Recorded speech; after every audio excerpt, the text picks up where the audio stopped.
Sepanjang pesisir pantai Desa Sabuai yang tenang ini, terdapat penjaga yang tak terlihat, namun tak ternilai harganya. Ia adalah pohon nipah, si pemilik akar yang menjalar di sepanjang garis pantai.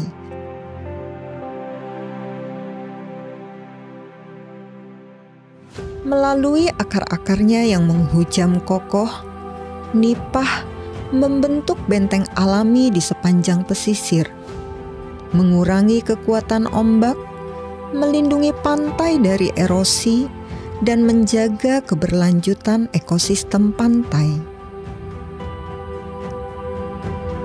Pohon nipah bukan hanya pelindung pantai, tetapi juga rumah bagi kehidupan bawah laut. Selain itu, nipah merupakan salah satu penopang utama ekosistem mangrove. Keberadaannya menciptakan lingkungan yang memungkinkan berbagai spesies bertumbuh dan berkembang biak dengan baik. Tak hanya biota laut, nipah juga menjadi rumah bagi burung pantai yang bergantung pada vegetasi mangrove untuk bertelur dan berkembang biak. Sebagai vegetasi kunci dalam ekosistem ini, nipah mendukung keanekaragaman hayati yang tak ternilai. Di balik kekayaan alam ini, pohon nipah juga menjadi sumber kehidupan bagi masyarakat pesisir Desa Sabuai. Setiap bagian pohon nipah memiliki potensi ekonomi sebagai bahan bangunan, bahan makanan, kerajinan, hingga menjadi bahan energi terbarukan. Nira nipah yang disadap dengan hati-hati menjadi sumber pendapatan tambahan bagi keluarga daerah pesisir, serta menjadikannya salah satu sumber pangan vital.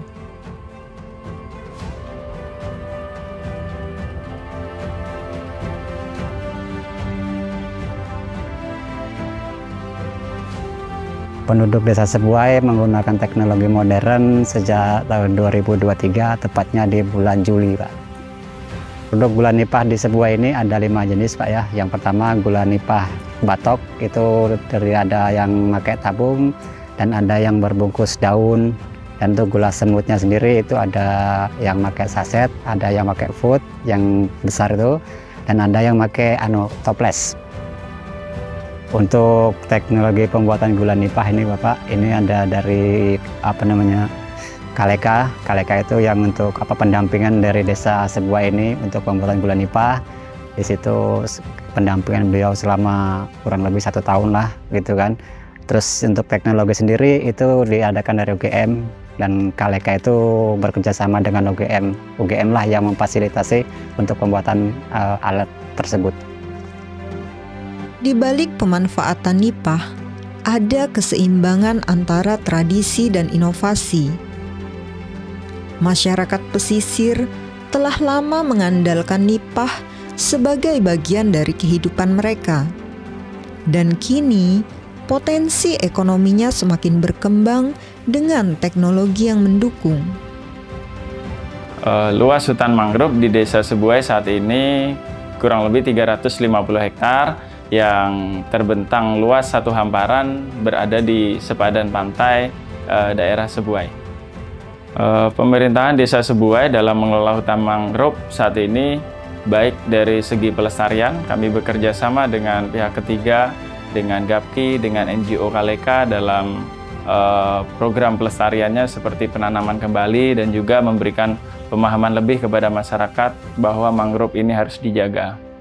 Upaya pemerintahan desa dalam mendorong pemanfaatan nipah bagi masyarakat, salah satunya kami mengadakan pelatihan untuk masyarakat di desa dalam bentuk kelompok yang nantinya akan dimanfaatkan oleh kelompok untuk pengembangan produksi. Salah satunya yang sudah berjalan adalah gula nipah. Di tahun 2025 kami menganggarkan kembali melalui APBDes yang bersumber dari dana desa untuk melaksanakan pelatihan penambahan kompetensi kepada masyarakat kami yang ke depan akan terlibat di dalam aktivitas seputar mangrove khususnya di produksi gula nipah. Mudah-mudahan nanti dapat memberikan manfaat dan menambah nilai ekonomi untuk yang terlibat, dan juga kelestarian dari mangrove tersebut tetap dapat kami jaga.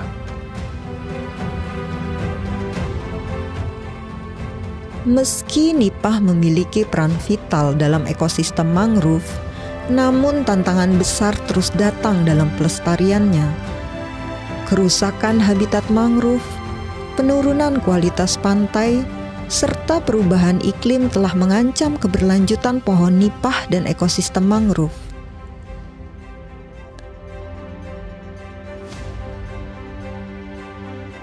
Yang perlu dilakukan agar ekosistem mangrove kita terjaga itu ada 3 hal. Yang pertama dari sisi perencanaannya.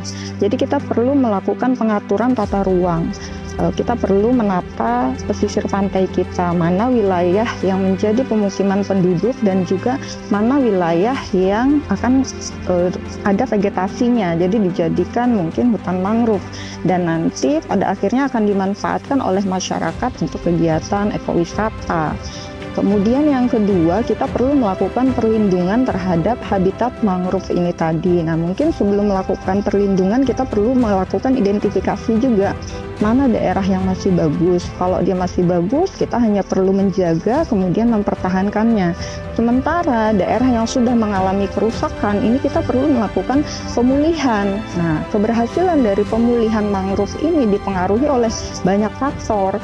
Dari sisi fisiologis, edafis, salinitas, kemudian juga pengaruh pasang surut air laut dan bahkan gelombang. Nah, jadi diperlukan pengetahuan tentang teknik menanam, perbaikan kondisi fisik lahan, karakteristik jenis mangrove, sampai pada kondisi habitat tumbuhnya. Kemudian yang ketiga, ini perlu sinergi dari multi pihak, baik dari pemerintah, swasta, sampai ke masyarakat, sehingga mangrove kita lestari dan memberi manfaat bagi masyarakat di daerah pesisir. Dengan menjaga keberadaan nipah, kita telah menjaga lingkungan, sekaligus warisan alam yang kaya akan manfaat ekonomi dan ekologi. Nipah dengan segala manfaatnya adalah kunci untuk menjaga keseimbangan antara alam dan manusia, menghubungkan kita dengan masa lalu dan memberikan harapan bagi masa depan yang lebih baik. Nipah, pelindung pantai, penyokong kehidupan. Mari kita berkomitmen untuk melestarikan ekosistem dan menjaga keseimbangannya.